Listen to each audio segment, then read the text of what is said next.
Before she was ever called a woman, she was called property. Before she learned her own name had meaning, she learned that names could be taken away, changed, ignored, replaced by silence or by commands shouted across open fields. She was born on the Hawthorne plantation in the summer of 1829, under a sky so hot and heavy that even the cicadas seemed exhausted by the sound of their own lives.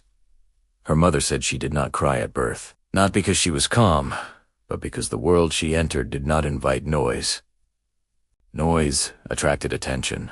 Attention attracted punishment. The plantation sat in the lowlands of Georgia, surrounded by cotton fields that stretched farther than the eye could follow. White blooms in endless rows, beautiful from a distance, cruel up close. The land was rich, the house was grand, and everything that moved upon it belonged to one man, Master. At birth, she was given the name Sarah.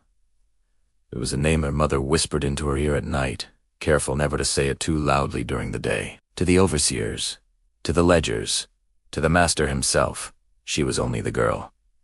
From the time she could walk, Sarah learned what the plantation demanded of her body. She learned how to stand still for long periods without swaying, how to lower her eyes without appearing defiant, how to carry water, then heavier loads, then loads so heavy they made her spine ache in ways that never truly went away. Childhood did not exist on Hawthorne Plantation. There was only small labor and large labor, and the slow, inevitable transition between the two. The master of Hawthorne was named Thomas Whitaker. He inherited the plantation at 27, after his father died suddenly of a stroke. Thomas had been educated, well-spoken, and raised to believe that ownership was not cruelty, but order. He believed chaos was the enemy of civilization, and that plantations like his were the thin line keeping the world from descending into savagery. He did not consider himself a violent man. Violence, in his mind, was a tool no different than a plow or a ledger, necessary when required. Regrettable, perhaps, but unavoidable. When Thomas first noticed Sarah, she was 16. She had grown tall, her body shaped by labor and hunger, her movements efficient and quiet. She worked in the house by then, cleaning floors, carrying trays, standing silently against walls during dinners where guests spoke freely about land, politics, and profit never about the people serving them. She learned early that being seen could be as dangerous as being invisible. Thomas noticed her not because she stood out, but because she did not. She did her work without mistake. She did not speak unless addressed. She did not flinch when voices rose. Her eyes remained lowered, but not vacant. There was something alert behind them that unsettled him. Sarah understood power before she understood language. She understood it in the way overseers walked, in the way the whip hung loose but ready, in the way the house slaves learned to anticipate moods before commands were given. She understood it in her own body and the constant tension that never fully released, even during sleep. She had seen women disappear. Some were sold south, whispered about, but never named again. Others returned changed, quieter, broken in ways that words could not describe. No one explained why. Explanation was unnecessary. Understanding came through observation. When Thomas began calling for her more often, Sarah felt that understanding sharpened into something colder. At first, it was harmless work. Bringing papers, cleaning his study, standing near the door while he read. He spoke to her more than masters usually spoke to slaves. Not kindly, not cruelly. Curiously. Can you read? Escalates without looking up. No, sir. Do you know your letters? No, sir. He nodded, as if confirming something he already knew. Sarah did not ask questions. Questions were invitations to trouble. Yet she felt his attention pressing against her like heat. Thomas told himself that what he felt was interest, not desire. Interest in the order of things. Interest in the behavior of those under his control. Interest in the human material that made his plantation function. He had been taught that enslaved people were simpler beings, closer to instinct than reason. And yet, when he watched Sarah move through the house, he saw calculation, awareness, restraint. These were not qualities he had been told to expect. That disturbed him more than attraction would have. He began to test boundaries in small ways. asking her to stay while he finished a letter, asking her opinion on meaningless choices, watching how she responded when spoken to directly. She answered, carefully. Always carefully. Too careful to be accidental. Sarah's mother warned her without words. She watched her daughter more closely now, her eyes full of something that looked like fear but carried the weight of experience. At night, she pulled Sarah close and whispered prayers not meant for God alone. "Remember who you are," she said once, quietly. Sarah did not answer. She knew who she was. She was owned. The first time Thomas touched her, it was not violent. That was what confused her most. She had been pouring water into a basin when he stood too close behind her. His hand brushed her wrist as he reached past her, lingering just a moment longer than necessary. Her body reacted before her mind did. She froze. Every muscle locked, every instinct screaming at once. Run. Submit. Disappear. Thomas noticed. He withdrew his hand immediately. "Go," he said. Sarah did not need to be told twice. That night, she did not sleep. Not because of what had happened, but because of what had not. She had been prepared for pain, for force, for punishment. She was not prepared for restraint. Restraint, she would learn, could be just another form of control. Days passed, then weeks. Nothing happened. Everything happened. Thomas continued calling for her, continued watching her, continued speaking to her in that measured, thoughtful way that made her skin crawl more than shouting ever had. She began to feel trapped, not by walls, but by attention. Other slaves noticed. They always did. Whispers followed her through the quarters. Some envious. Some warning. Some already resigned to an outcome no one spoke aloud. Sarah carried all of it in silence. Silence was survival. Thomas struggled with himself in ways he would never name. He told himself that his interest in Sarah was intellectual, that he was studying obedience, control. The effects of discipline without brutality. He told himself many things. At night, alone in his room, he dreamed of her standing still, eyes lowered, waiting. In those dreams, he was always in control. In those dreams, he never had to confront what that control meant. The line between observation and possession blurred quietly. One evening, Thomas dismissed the rest of the house staff and called Sarah alone to his study. The fire burned low. Shadows filled the corners of the room. He asked her to stand. He asked her to turn. He asked her nothing more. When he dismissed her, she walked back to the quarters on legs that barely held her weight. No words had been spoken. Everything had been understood. That night, Sarah's mother held her as she shook. Not from cold. From knowing. "You must survive," her mother whispered. "However you must." Sarah stared into the dark. She did not know yet what survival would cost her. She only knew that something had begun, and that it would not be gentle. The plantation continued its rhythm. Cotton was picked. Accounts were balanced. Punishments were delivered. Life went on as it always had, indifferent to individual suffering. But beneath the surface, a private gravity was forming, a force that pulled master and slave into an orbit neither could escape without destruction. Thomas believed he was in control. Sarah knew better. She knew that control, once taken, was rarely released, and that what was beginning was not love. It was ownership, wearing a quieter face. Ownership was not announced at Hawthorne Plantation. It did not arrive with chains or documents, because those had always existed. Ownership revealed itself slowly, through changes so subtle that they felt almost natural, almost reasonable, to the man who held the power.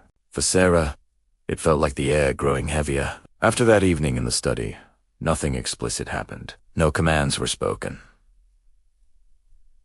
No threats were made. And yet, everything was different. Thomas Whitaker began arranging his days around her presence. He called for her at precise hours, always alone. Sometimes it was for work that did not require her at all. Papers that could have been fetched by anyone. Candles that did not need trimming. Rooms already clean.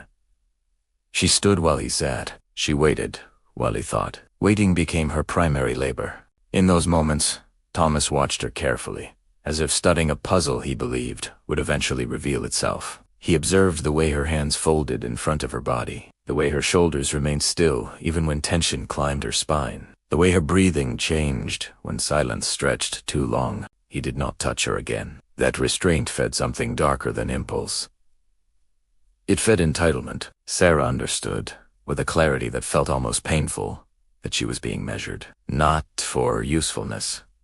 For possession. Her body reacted before her thoughts could shape themselves. Her stomach tightened whenever she was summoned. Her sleep grew shallow. She became hyper-aware of her own movements, her posture, her expression. Any mistake could be interpreted. Any hesitation could be remembered. In the quarters, women watched her with a mixture of sympathy and distance. No one wanted to be close to someone standing so near a master's attention. Attention spilled outward. It burned everyone nearby. Her mother said little now. Words had passed their usefulness. Thomas told himself that his control was humane. He did not strike her.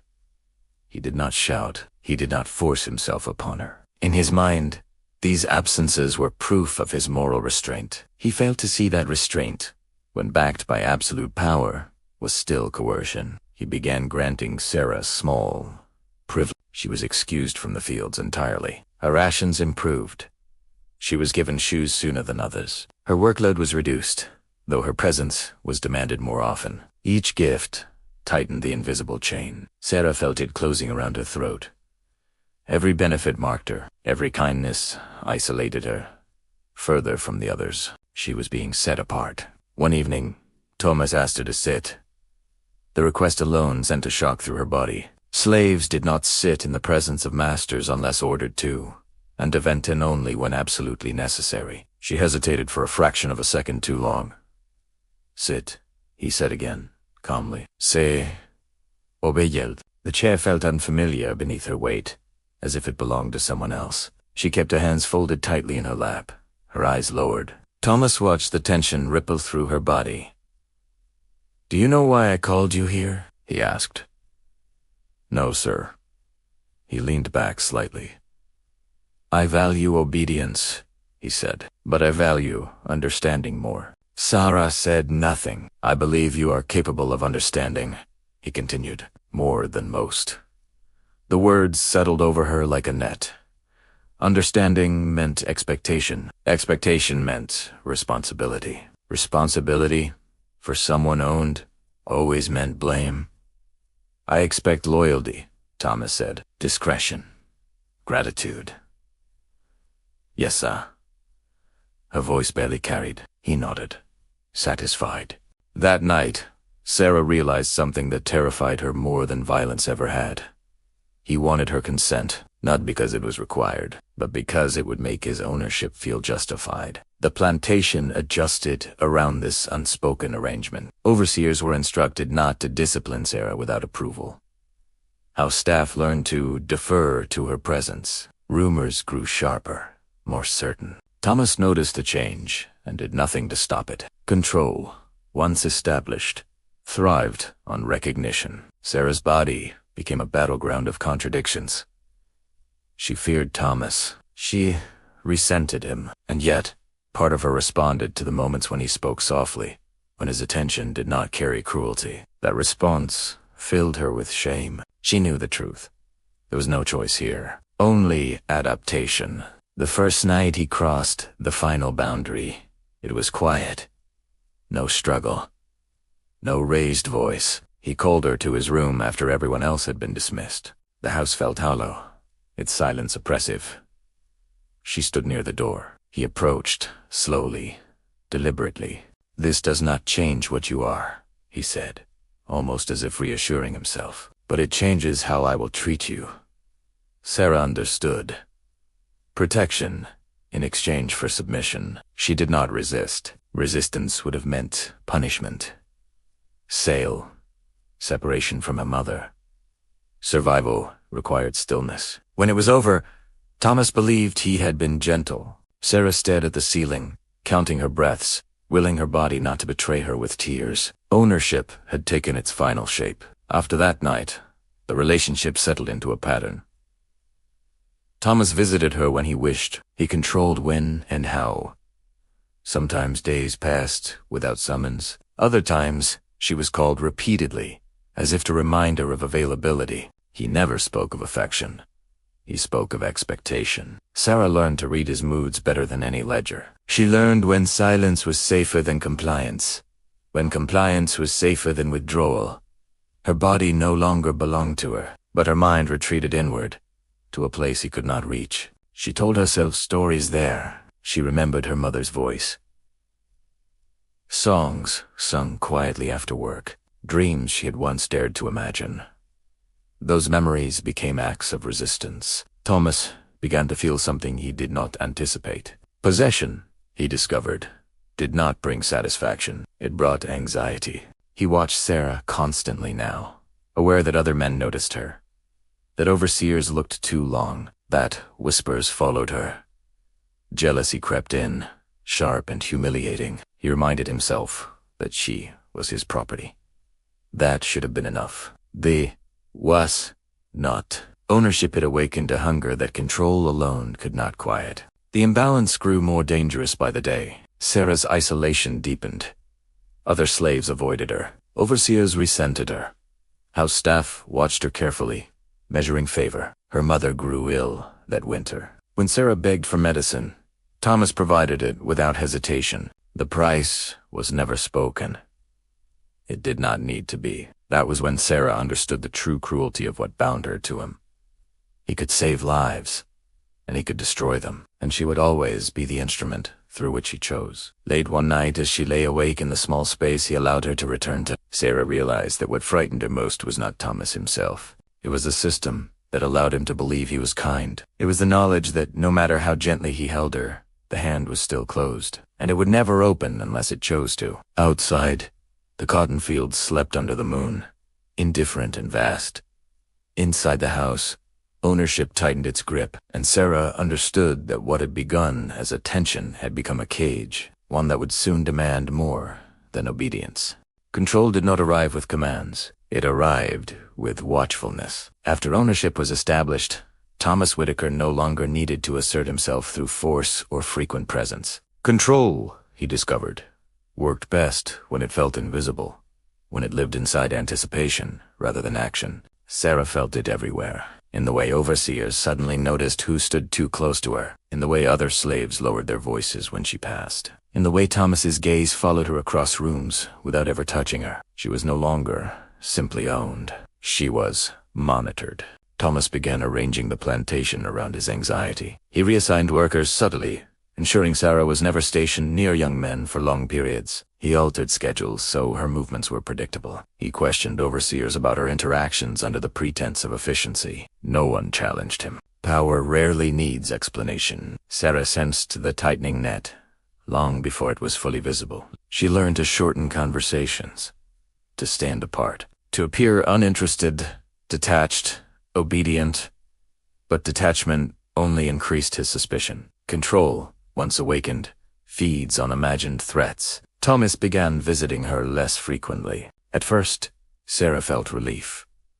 Then she felt fear. Absence was never neutral. Absence could mean punishment, or replacement, or sale. She lay awake at night listening for footsteps that did not come, her body trained to respond even in their absence. When he finally summoned her again, it was not to his room. It was to the fields. Thomas rode out on horseback during the afternoon, watching the workers under the sun. Sarah was assigned to carry water along the rows. When she reached him, he dismounted slowly, his eyes scanning her face, her posture, the faint dust clinging to her skin. "You look tired," he said. "Yes, sir." "Have you been doing your work?" "Yes, sir." He nodded, satisfied by the simplicity of her answers. Then he said, casually, "I hear one of the field hands has been speaking to you." Sarah's heart stuttered. "I don't know, sir." "You don't know," he repeated. "That is not the same as no." She lowered her eyes further. "I don't speak unless spoken to." Thomas watched her carefully. Control required pressure. Pressure required fear. That evening, a young man from the eastern fields was whipped for insolence. Sarah watched from a distance, her stomach hollow. The message was unmistakable. Thomas told himself the punishment was unrelated. Discipline had to be maintained. Order had to be preserved. And yet, he slept better that night. Control soothed him. Sarah began to understand the full shape of her captivity. Her body had been claimed first. Now her surroundings were being claimed. Soon, her thoughts would be next. She found herself measuring every word she spoke, every glance she gave. She avoided mirrors, disturbed by how unfamiliar her own expression had become, carefully blank, carefully managed. Her mother noticed the change. "You walk like someone listening for danger," she whispered once. Sarah did not answer. Listening for danger was the only way to survive it. Thomas's jealousy deepened into something more volatile. He began appearing unexpectedly, his presence sharp and immediate. He asked questions that did not require answers. He lingered near her when others were present, his proximity a warning disguised as indifference. He began touching her again, not in private. Briefly, casually. A hand on her arm. Fingers brushing her shoulder. Public enough to be noticed. Private enough to remain unquestioned. The plantation learned its new boundaries quickly. Sarah belonged to Thomas Whitaker. Everyone understood. The privileges he granted her grew more dangerous. Better clothing, lighter duties, occasional access to the house beyond her assigned work. Each privilege increased resentment. Each favor sharpened isolation. She became a figure people watched instead of spoke to. Loneliness wrapped around her tighter than chains ever had. Thomas's need for control spilled beyond Sarah. He became harsher with others. Punishments increased. Overseers mirrored his tension, enforcing discipline with renewed cruelty. The plantation responded with fear. Fear was productive. Fear kept order. That was what Thomas told himself. One night, after a particularly long day, Sarah was summoned again. This time, Thomas did not speak at first. He studied her in silence, his expression unreadable. "You know what happens to things that are not protected," he said finally. "Yes, sir. You know what happens to slaves who attract attention they should not." "Yes, sir." He stepped closer. "I am the only protection you have." Sarah nodded. Inside, something hardened. Protection that could be withdrawn was not protection. It was leverage. That winter, Sarah learned she was with child. The knowledge arrived not as shock, but as dread. Her body had been signaling it for weeks. Fatigue, nausea, a heaviness that settled into her bones. She told no one at first. Pregnancy changed everything. Pregnancy exposed everything. She waited, counting days, measuring risk. When she finally told Thomas, his reaction was not what she expected. He did not speak for a long time. Then he said, "It will stay here." The words were final. Possessive. The child, like her, would belong to him. After that, control became absolute. Thomas dictated where she slept, what she ate, who attended her, which doctor was summoned. Her body became a vessel for his legacy. Her voice disappeared entirely. Sarah felt herself receding inward, retreating to the quiet place she had built long ago. The place where memory and imagination survived untouched. She told herself that if she could protect that place, she could endure anything. But control always demands escalation. Possession is never satisfied. As her body changed, so did Thomas's fear. Fear of exposure. Fear of loss. Fear of rebellion he could not name but constantly imagined. And fear, once rooted, seeks proof. Proof that power is real. Late one night, Thomas stood alone on the porch, watching the moon over the fields. He told himself he had done nothing wrong. He had protected what was his. He had maintained order. He had ensured loyalty. Yet unease gnawed at him. Control was no longer calming. It was consuming. Inside the quarters, Sarah lay awake, one hand resting over her stomach. She did not think of Thomas. She thought of the child. She wondered what kind of world awaited someone born into ownership, into silence, into a legacy of control. And for the first time since her childhood, she allowed herself a forbidden thought. What if obedience was no longer enough? Outside, The plantation slipped out. Inside, control tightened toward its breaking point. Obedience was never silence alone. It was posture. It was timing. It was the careful removal of self from every moment that did not require survival. As Sarah's body began to change, obedience became a daily performance more demanding than any labor she had known before. Every movement carried consequence. Every breath felt watched. Pregnancy did not soften her place on the plantation. It sharpened it. Her body, once simply owned, was now evidence. Evidence of Thomas Whitaker's authority. Evidence of a boundary crossed and justified. Evidence of something that could not be hidden forever. Thomas responded by tightening the world around her. She was moved from the quarters to a small room closer to the house, justified as concern for her condition. Fewer steps, less strain, more supervision. Protection, he called it. Containment, she understood. Her mother was permitted to visit only occasionally, under watch. Their conversations were brief, carefully shaped around the ears that might be listening. Obey, her mother whispered once, her voice barely sound. Live long enough to remember who you are. Sarah nodded, though she no longer knew what remembering meant. Thomas believed obedience could be perfected. He believed that if Sarah followed rules precisely, if she accepted her position fully, the chaos he feared would remain contained. He convinced himself that structure was mercy. He spoke to her often now, explaining expectations in a tone that suggested reason rather than command. You will remain close to the house, he said.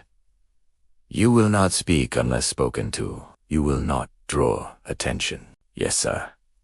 You will understand that what I do is for order. Yes, sir.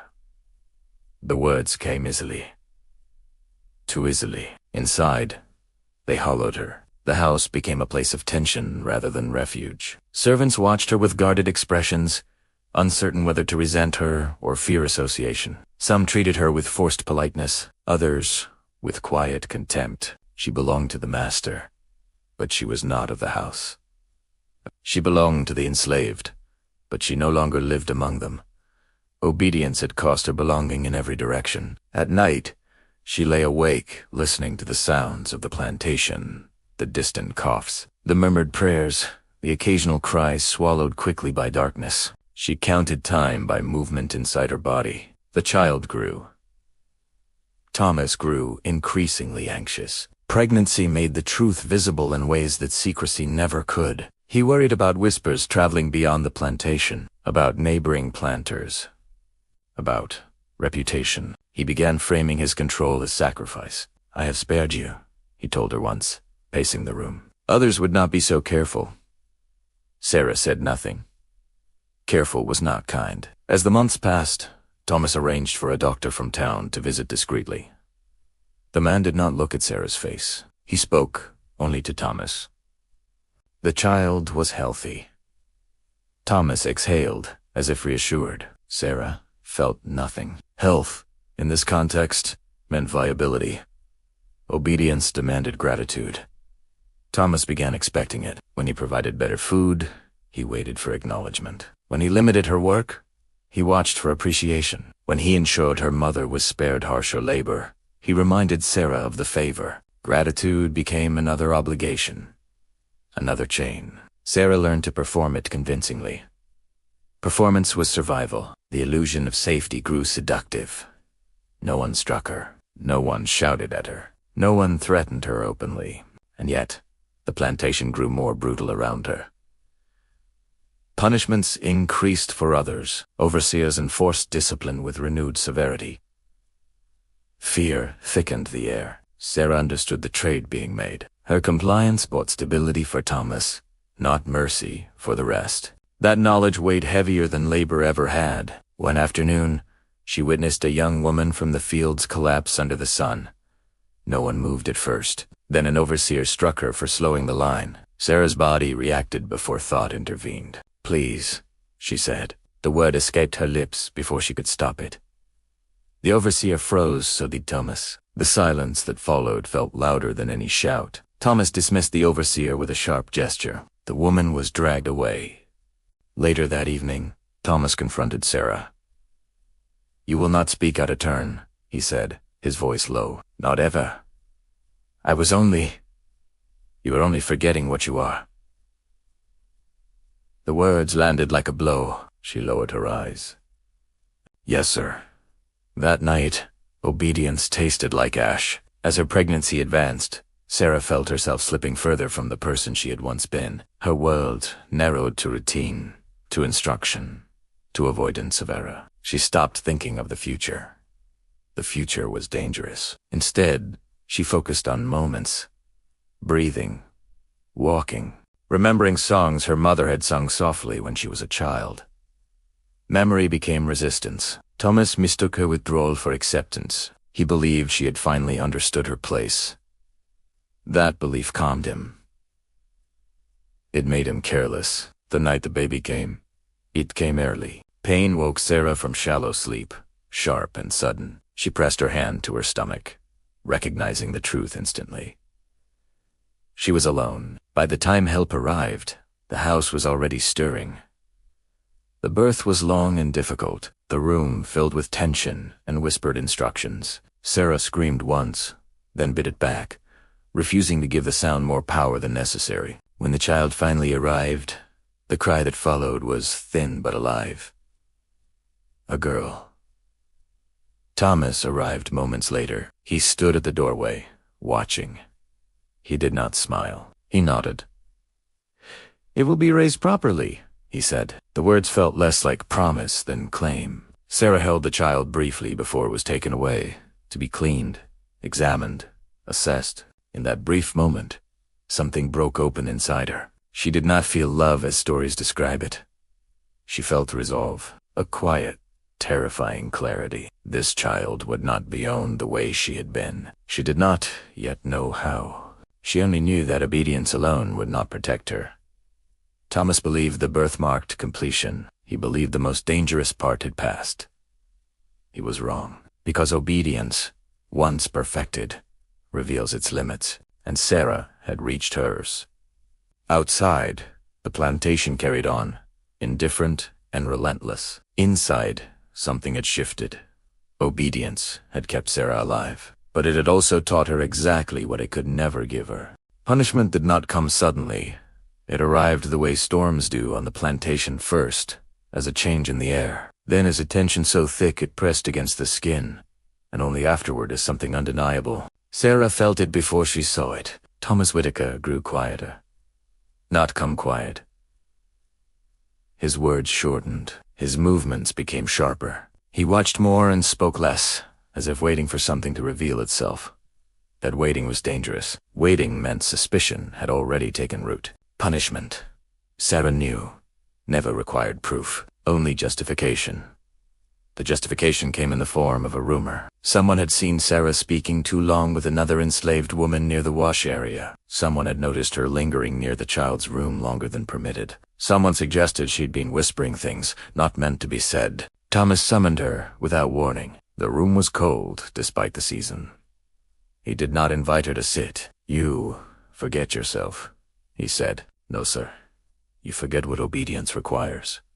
Sarah lowered her eyes. "I do everything asked of me. Everything." His voice hardened. "You test les mis." She said nothing. Silence, this time, did not protect her. Thomas ordered restrictions immediately. Sarah was no longer allowed near the other women without supervision. Her access to her child was reduced. Her mother was barred from visiting altogether. Each command landed with precision. Punishment, Thomas believed, must be instructive. Sarah felt the impact physically, a tightening in her chest that made breathing difficult. Loss came faster than pain ever had. She begged once. Only once. The sound of her own voice asking for mercy shocked her. Thomas stared at her as if she had revealed something disappointing. "You will learn," he said. The plantation felt the shift. Overseers enforced rules with renewed severity. Minor infractions were met with harsh response. Fear spread outward from the house, like a stain. Sarah watched it happen. Powerless. She understood now what she had always known in theory. Protection for one required suffering for many. The breaking point came with her mother. Illness had been slowly consuming the older woman, her strength thinning day by day, without access, without extra food. Without rest, she weakened quickly. Sarah heard whispers, then silence. When she finally learned the truth, it was not through kindness. Her mother had died during the night. No ceremony, no farewell, no permission given for Sarah to see her body.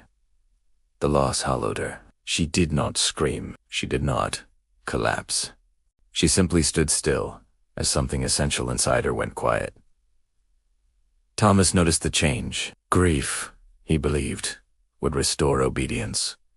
He miscalculated. The punishment escalated. Sarah was returned to harder labor despite her recent birth. Long hours. Physical strain, deliberate exhaustion. When she faltered, she was reminded that weakness was unacceptable.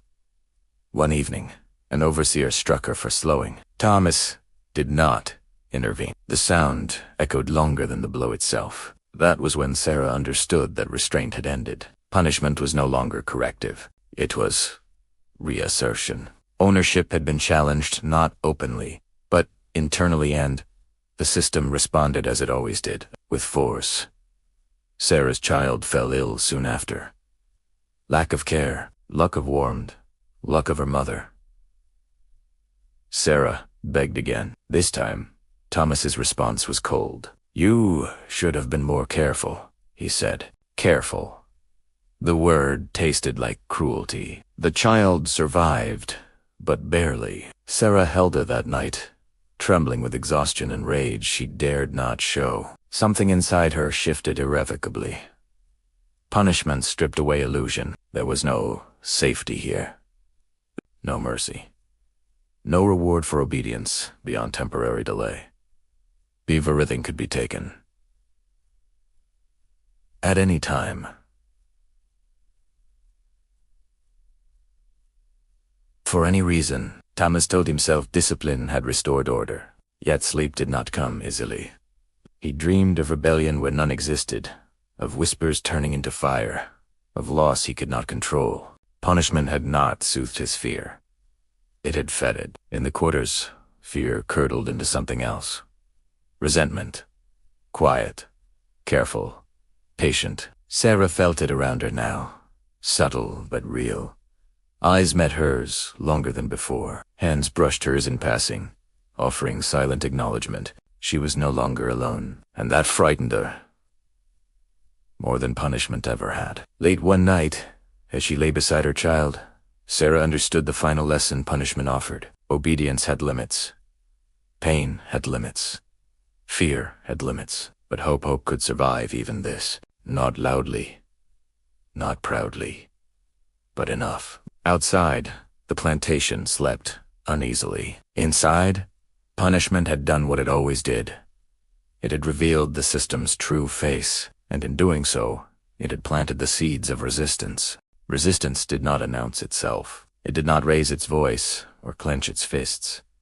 It learned to breathe quietly. Sarah discovered this in the weeks that followed punishment, as life on the plantation settled into a brittle stillness. Everything appeared unchanged. The routines remained. The commands continued. The overseers watched. But beneath the surface, something had shifted. Fear no longer ruled alone. Sarah moved differently now. Not defiantly. Not openly. She worked with the same bowed head, the same measured pace, but her eyes absorbed everything. Who spoke to whom? Who lingered? Who avoided the overseer's gaze? She noticed patterns others had long stopped seeing. Resistance, she learned, began with attention. The first act was almost nothing. A word. An enslaved man passing her near the tool shed murmured a warning about a new overseer's habits. Sarah passed the information on, disguised as complaint, disguised as routine talk. No one noticed. And yet, 3 people avoided punishment that week. At night, in the quarters, whispers returned. Not about escape, not about revolt, about survival, about which fields were less watched,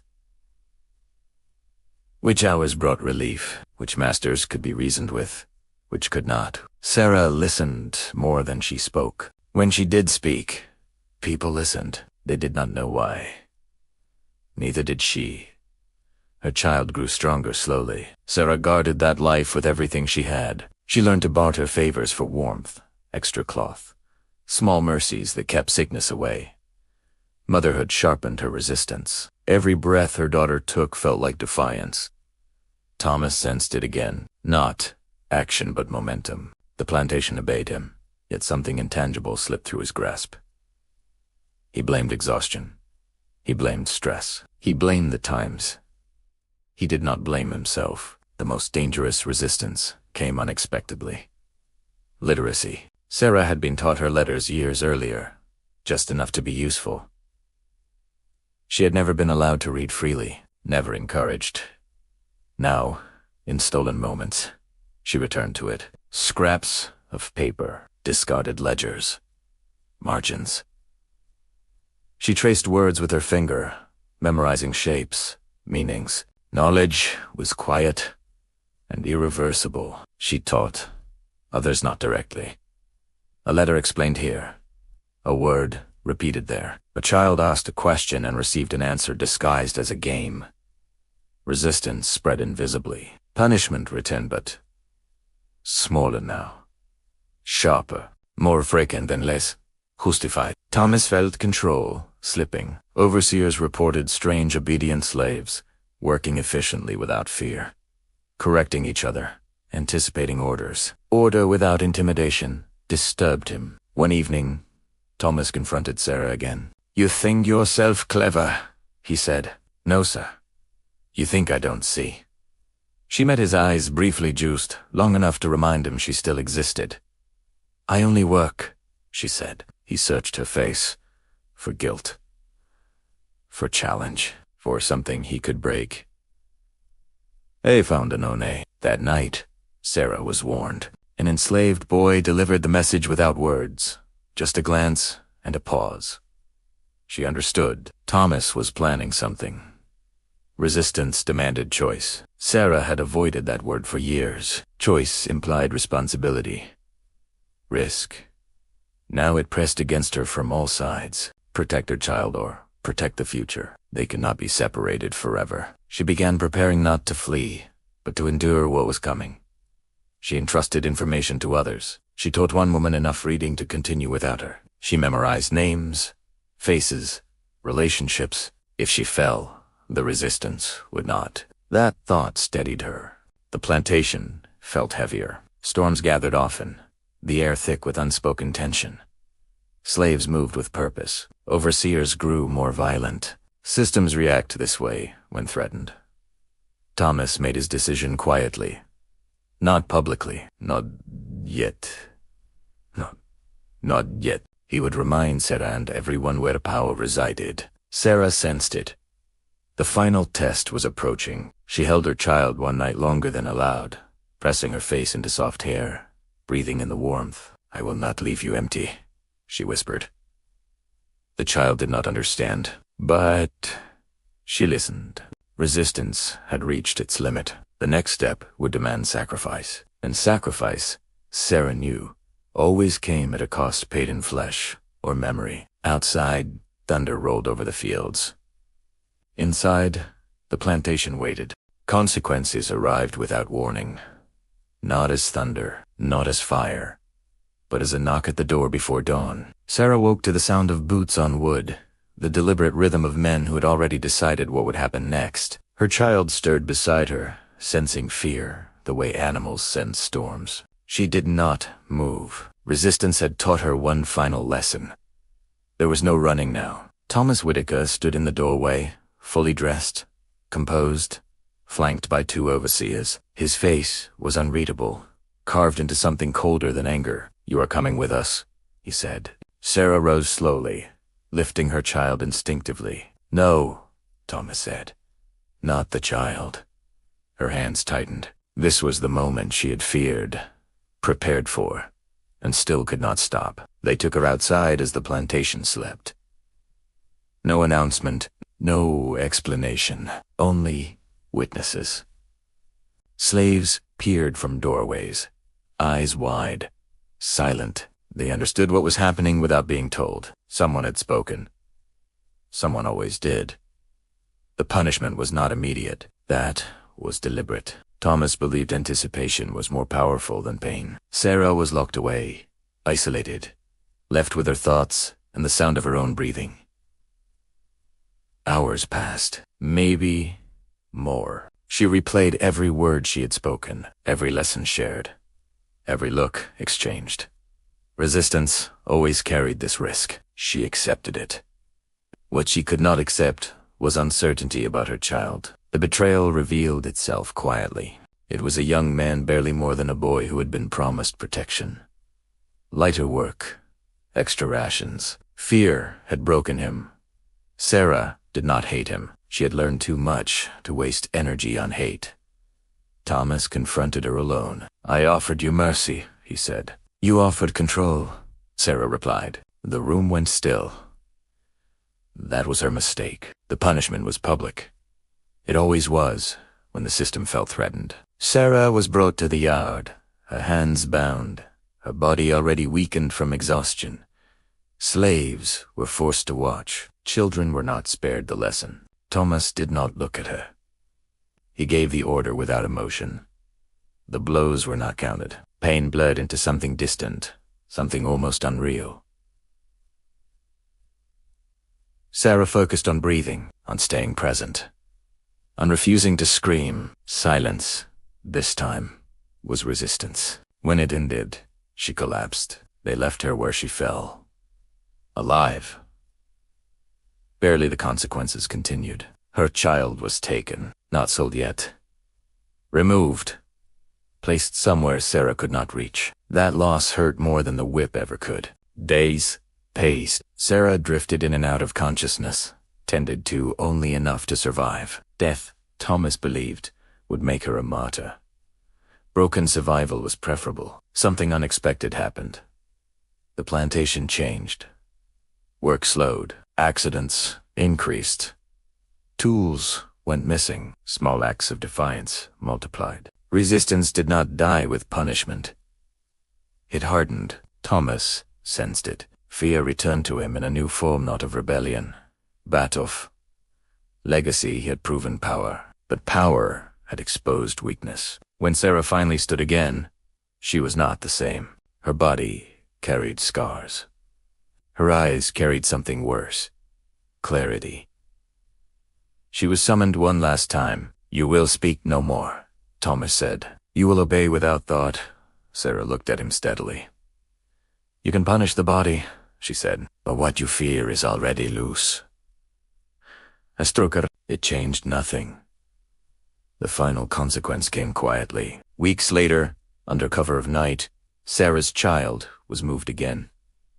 This time, farther. Sarah felt the absence, like a wound reopening. That was when grief turned into resolve, so complete it felt calm. Resistance had cost her everything, and yet something remained.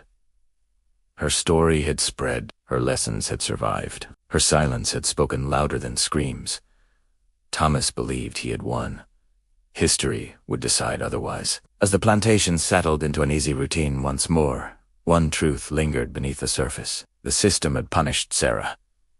But in doing so, it had revealed itself, and revelation was the beginning of the end. Legacy is not built in moments of triumph. It is formed in what survives after loss. Sarah learned this slowly, in the months that followed her punishment, as life on the plantation resumed its familiar cruelty. The routines returned. Orders were given. Crops were planted and harvested. To an outsider, nothing had changed. But history does not move on the surface. It moves underneath. Sarah was no longer watched as closely. Thomas Whitaker believed her broken. That belief was his final mistake. She spoke little now, worked steadily, obeyed when commanded, no longer questioned, no longer lingered. To Thomas, she had become invisible. Invisibility was freedom of a different kind. She never saw her child again. Not as a baby. Not as a girl. Not as a woman. The absence never softened. But it changed shape. Where grief had once consumed her, purpose now remained. Sarah began telling stories not openly, not dramatically but carefully, late at night. To those who asked, stories of survival, stories of memory, Stories of who they were before they were owned. Names mattered. History mattered. Thomas aged quickly. Kandra had not brought peace. The plantation prospered on paper, yet tension followed him like a shadow. He trusted no one. Suspected everyone. Slept poorly. Power had isolated him more completely than any punishment ever isolated Sarah. He never spoke her name again, but he remembered it. Years passed. The country changed. Whispers of abolition grew louder. Laws shifted. Armies moved. Ideas spread faster than chains could stop them. When Frida finally came, an even, incomplete, painful it arrived without ceremony on the plantation. No apology was offered.